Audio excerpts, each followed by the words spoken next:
Ruqya is of 5 or 6 types. I didn't want to burden, so I put only 5 on the graph. But I'll tell you how there are 6.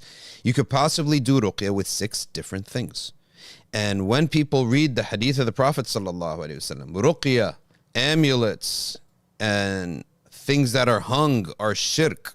Okay, that is a general statement that intends a specific kind of ruqya. What's the proof of that? The Messenger sallallahu alaihi wasallam himself uses ruqya, and he said to, I believe it was Abu Sa'id al-Khudri, وَمَا أَدْرَاكَ أَنَّهَا رُقْيَةٌ, meaning Surah Al-Fatiha. And what did Abu Sa'id al-Khudri do? A group of Sahaba went out. It was raining. They sought to be hosted by a tribe there. The tribe said no, so they left. The tribesmen came running afterwards and said, oh, come back. Our chief has been bitten by a scorpion. So what did he do? They didn't have medicine back in those days. They didn't have ointments, so he did ruqya. Now, why am I saying that? We believe that ruqya is a certain cure. Allah Ta'ala himself says the Quran is a cure. وَنُنَزِّلُ مِنَ الْقُرْآنِ مَا هُوَ شِفَاء وَرَحْمَةٌ. We reveal from the Quran that which is shifa. Okay, even all the Quran can be used as ruqya, but certain ayahs are more priority than others. That's why it says وَنُنَزِّلُ مِنَ الْقُرْآنِ, from amongst the Quran. Clearly, if 2 people having a problem, if anyone's sick in any capacity, you're not going to say at-talaqu marratan. No one ever uses that. Divorce is 2 times, and then the 3rd divorce mentions the 3rd divorce after that. Nobody says that's a ruqya, as an example. But the Quran in general, all of it is a shifa in general. Okay, but some verses are should be more selected over others. So he recited Surah Al-Fatiha, then he put from his spittle, he spit on it. The front part, the saliva at the front, he spit on it. Why? Because it's mingled with the recitation. Okay? The Prophet ﷺ said, how do you know it was ruqya? The Prophet ﷺ did ruqya upon himself. The Prophet applied blowing, reciting Quran, blowing in his hands, then rubbing over his body. The Prophet ﷺ recited over water, then poured the water on a person. All this is ruqya. The Sahaba, it is narrated from the Sahaba that they would write verses of Quran, wrap it, and put it on the neck of a child. هذه ruqya, right? And it's a tamima. The hadith says, الرقى والتمائم shirk. So how when he's doing shirk? So he's going to explain. The ulama are going to explain to us this, because the Prophet says something in general and it means a specific thing. Next subject. Imam Malik himself, he used to hang an ayah in his house. What was that ayah? From Surah Al-Kahf. وَلَوْلَا إِذْ دَخَلْتَ جَنَّتِكَ قُلْتَ مَا شَاءَ اللَّهُ لَا قُوَّةَ إِلَّا بِاللَّهِ. So he used to hang مَا شَاءَ اللَّهُ لَا قُوَّةَ إِلَّا بِاللَّهِ, his ijtihad, that this is barakah, to hang on the house, and the Quran is all barakah, brings blessing and keeps away shayateen. The Prophet ﷺ sought refuge in the words of Allah, not the meaning of the words of Allah, not the understanding of the words of Allah, not the action upon the words of Allah, the words themselves, spoken or recited. So now the answer is what the Prophet ﷺ was referring to in this hadith was specific ruqya that utilizes idols and kufr of the jahiliyyah. Okay? And that was what was known at the time. Okay? That was, so that hence he spoke about it in this general manner, and the ulama will all tell you this. Now ruqya from Quran and dua is permitted, with even hanging it and in reciting and putting it in a necklace and wrapping it up. And the Malikiyya say if it's 1 ayah or 2 ayahs or a word, it doesn't need to be wrapped. Therefore, someone has a necklace says Allah or MashaAllah, as long as it will be protected from harm, tucked in if needed. If you go somewhere inappropriate, tuck it in. That's okay. But if it's a lot, like لو أنزلنا هذا القرآن, all the way down to end of Surah Al-Hashr, or all of ayats, multiple ayat, then you should wrap it in any wrap, provided in any way that will protect it from harm. That's the illah. The illah, or the legal cause, protection from harm. If it's kufr and idolatry, as we're on the red one here, the red box, then immediately that is forbidden. On top of that, it results in kufr. Kufr is not necessarily a ruling it is, we all understand what it means when someone says it's kufr. So we say it's forbidden, resulting in kufr. You could do something forbidden, it results in kufr. Okay, to be more accurate, we put it that way. That means the moment you are fully aware that there is idolatry, paganism, you're hanging an idol, and you know it's an idol, or somebody tells you, here is a prayer to Vishnu, wrap it around your neck, hang it on your wall for protection. The moment you willfully do that, is this not known in religion by necessity? It is 100% known in religion by necessity that this is kufr. The moment that person does that, their marriage is dissolved, all their good deeds are nullified, they're not considered Muslims. They must make tawbah and retake their shahada and redo their marriage. Let's go to the third one. Halal and effective ruqya. Now, why is it that Imam al-Ghazali categorizes al-ruqya as ad-dawa al-wahmi? It is wahmi. Wahmi means it's speculative. So does he mean by that ruqya is not a cure? When the Quran tells us it's a cure, and the Prophet tells us it's a cure, and he did it and said to do it. So what Imam al-Ghazali means by wahmi in Ihya Ulum ad-Deen is that you cannot quantify it. I cannot do a scientific double-blind experiment using ruqya, because ruqya not only does it is it words, yeah, that we can measure, but it has to do with the iman and the heart of the one reciting it too.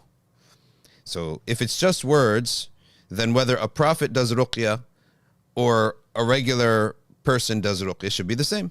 But it's not just words. It has an impact on your heart, your heart has an impact on it, sorry. And we can't quantify that. So from the aspect that it's not quantifiable, therefore Al-Ghazali says in terms of tadawi, the stronger medicine from the aspect of quantification and study and examination is regular medicine. Honey, a teaspoon of honey. We can experiment. You got sick and you took this much. Next person has the same sickness, it took a little more, right? So on and so forth. However, these people do their experiments. Okay? So there is halal ruqya. Halal ruqya is any method using halal words. It's not Quran. Neither Quran nor kufr. Just halal. Using certain words that have proven to be effective. Okay? And the clearest and most obvious is someone who's down. That's not a sickness per se, but someone who's down. What picks him up? Good words. Someone who's down, now I give you some confidence. Man, you're doing a great job. Oh, this is like ruqya. It's almost like I'm curing your anxiety. I'm curing your being down. That's halal to do, right? It's halal. So using words that are halal and effective is permitted. Words or objects that are not kufr now, but don't work. We know they don't work. That is haram on account of being superstition and imitating pagans, and all it requires is tawbah. It does not require retaking your shahada. So for example, you come in upon a people and they say, here, when you're going out, put a rabbit's foot on for good luck, for safety. All right, hang this upside down horseshoe. Hang a horseshoe in your house for safety. So we ask a question: Is this an idol? Is it kufr, or is that a mere superstitions from culture? That's the question. That's the tafsil. Some people, they don't make tafsil. They just blanket everything. Right? Yeah, it's easier, but it's also wronger. Right? It's not correct. You have to make tafsil. Otherwise, you're going to make takfir of someone who's not a kafir.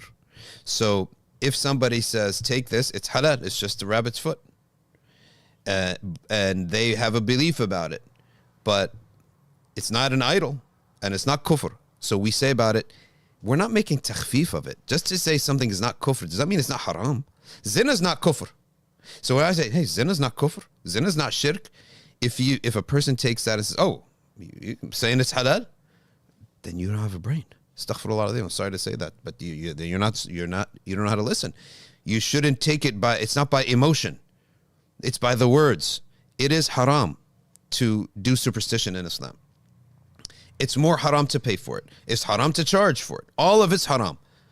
If you do something in Islam, you're going to either have a scientific or demonstrable reason to do it, or you're going to have a rational reason to do it, or a shara'i reason to do it. But to have none of these three reasons and to still do it, that's ultimately what superstition is. And superstition is unlawful in our religion, which includes that blue stone.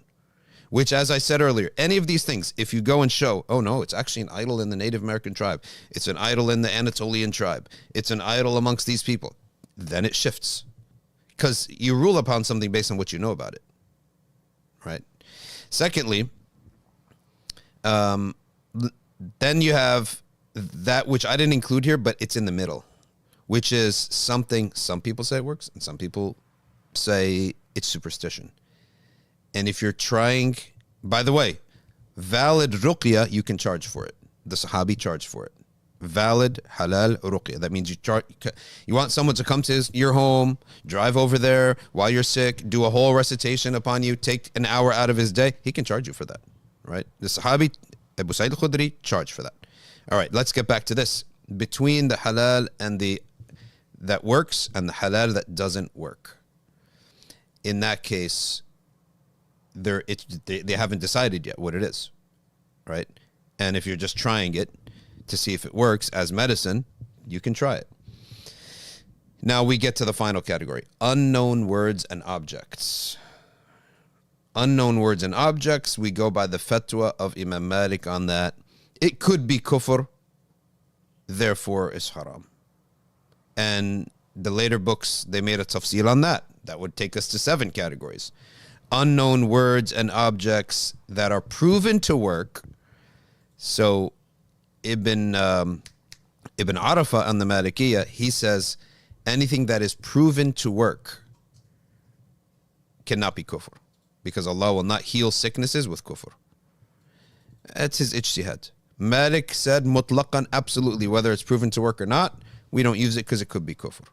Now Ibn Abbas tells a story of a Yahudi who had a jinn, and the jinn would make people sick, then give them his own ruqya, and then tell the jinn to come back and stop making the people sick. So the ulama said, well, then it's not a real sickness, so that doesn't count. All right. Ibn Mas'ud's wife was wearing a string necklace, halal, right? Wait, is it haram? A string necklace is haram? It's not haram. He said, what is this? She said, I have a fever and someone gave me this string necklace, says it's a ruqya. It'll make you better. He took it off. He said, we don't need this shirk. So that contradicts what we just said, because it's halal to have. They thought it was effective. He says it's shirk, right? No, what Ibn Mas'ud meant by that is it is imitation of shirk. What's the proof?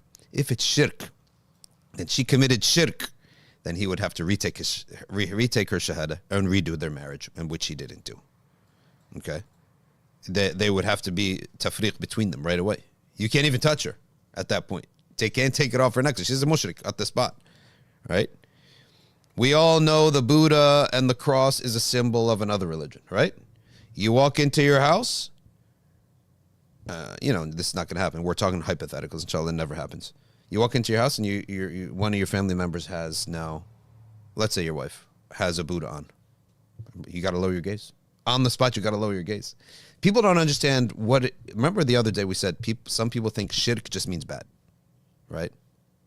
It just means haram. Remember I sent you the articles for that? Yeah. And some people think when you say it's not shirk, that means it's halal. SubhanAllah, zina is not shirk. A guy who goes to the club, skips Salat al-Isha, drinks all night, commits zina, does every drug in the club, skips Salat al-Fajr on purpose, laysa bishirk, right? But this committed major sins. So you got to yeah, exactly. So you got to understand, to use something halal and effective is permitted in ruqya. All the time people do, they sort of psych themselves with words. I don't know if it's effective or not. That's what ruqya is, where we can't pinpoint if this is what is actually happening. It's words, right? So where it's makruh, could be halal, could be haram. The discussed is something halal that some people say works, some people say doesn't work, right? And I gave the example of that. The stone, certain rocks that people wear around the wrist.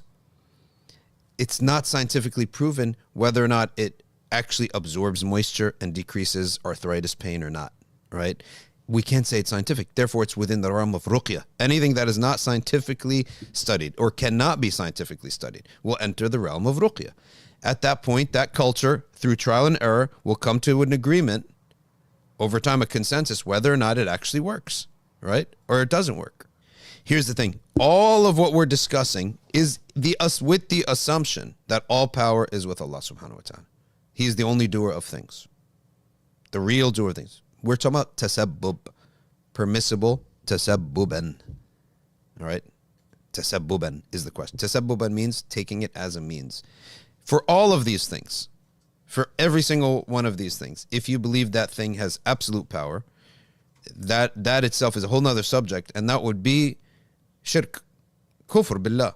If you explicitly state, yeah, I believe it has absolute power.